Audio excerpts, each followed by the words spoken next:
வாங்க பானையில் சாப்பாடு எப்படி வடிக்கலாம், சாப்பாடு வடித்து செய்யறதுன்னு சொல்லுவாங்கள்ல, அது எப்படி செய்யலான்னு பார்க்கலாம் வாங்க. இப்போ இருக்க காலகட்டத்தில் சில பேர்த்துக்கு சாப்பாடு வடிக்கிறதா அப்படின்னா என்னன்னே தெரியாதும்பாங்க. ஏன்னா நம்ம குக்கரில் தானே அம்மா டெய்லி சோறு வச்சு 3 விசில் விடுவாங்க அப்படின்னு நினைப்பாங்க. ஆனால் சாப்பாடை வந்து நம்ம எப்பொழுதுமே வடித்து சாப்பிட்டா தான் ரொம்ப நல்லதான்.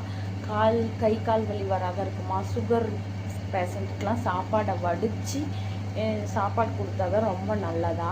அதுக்கு ஃபஸ்ட்டு இந்த மாதிரி கடாயில் ஆஃப் கடாய் தண்ணி வச்சுக்கணும். நான் எவ்வளோ அரிசி எடுத்திருக்கேன்னு பார்த்தீங்கன்னா, நான் வந்து அரைப்படி அரிசி எடுத்திருக்கேன். தண்ணி நல்லா கொதித்து வந்ததும், நீங்கள் ஏற்கனவே அரிசி 1 hour ஊற வச்சுருக்கணும்.